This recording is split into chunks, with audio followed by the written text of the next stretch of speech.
Imagine a root vegetable so valuable that a Roman emperor accepted it as currency. A plant so intensely sweet that for centuries it was the definition of sugar. Long before cane arrived in the West, it graced the tables of kings, sustained monks through starving winters, and offered a flavor profile that makes the modern parsnip taste like cardboard. Yet, if you walk into a supermarket today, you will not find it. You won't even find a gap on the shelf where it used to be.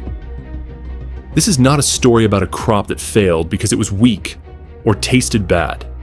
In fact, it was abandoned for the exact opposite reason. It was too complex, too wild, and too distinct for a food system that demands uniformity above all else. We traded the sweetest root in history for a convenient orange stick that fits better in a plastic bag. This is the story of Skirret, the forgotten sugar of the soil, and the industrial choice that erased it from our collective memory. Welcome to Ancestral Yields. We are digging up the past to feed the future.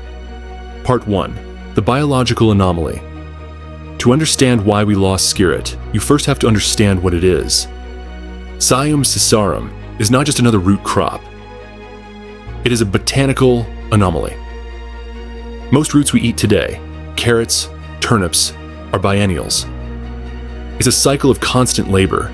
You plant, they grow, you kill them to eat, and you start over from seed. Skirret is different. It is a hardy perennial. It plays the long game.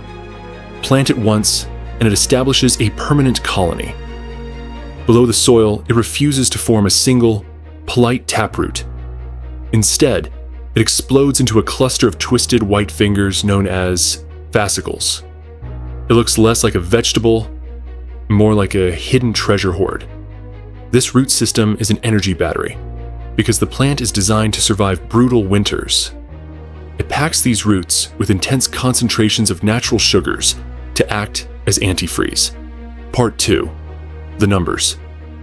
The lab results tell a startling story of what we gave up. When you strip away the marketing, the modern orange carrot is mostly water, about 88% of it. It's a watered-down illusion. Skirret is a different beast entirely, boasting a dry matter content of up to 18%.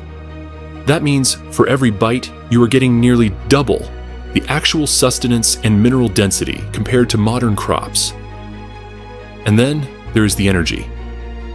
A standard grocery store carrot averages about 4.7 grams of sugar per 100 grams. Skirret obliterates that figure, clocking in between 10 to 15 grams, depending on the frost. That is a threefold increase in caloric density. Even in micronutrients, it wins. We are taught to eat carrots for health, yet they offer a meager 5.9 milligrams of vitamin C per serving.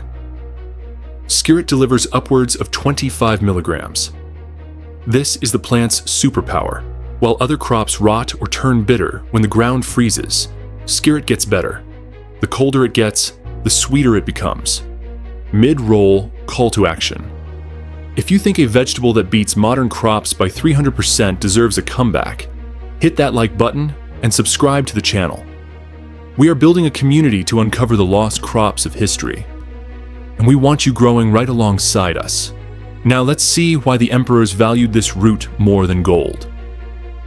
Part 3. The history. This resilience made Skirret a celebrity in the ancient world. This wasn't originally peasant food, it was high cuisine. The Roman Emperor Tiberius was so obsessed with the specific flavor of Skirret that he refused to eat varieties grown in hot Italian soil. He demanded his supply be imported directly from the cooler climate of the Rhineland, taxing the local population not in gold, but in roots. For centuries after Rome fell, Skirret held its ground. As in medieval Europe, it was the star of the monastic garden. The monks valued it for one terrifying reason: the hungry gap. That window in late winter when stored grain runs low and new greens haven't sprouted. Skirret, dug up from the semi-frozen mud in March, provided the burst of sugar and starch that kept communities alive. Part 4. The Downfall.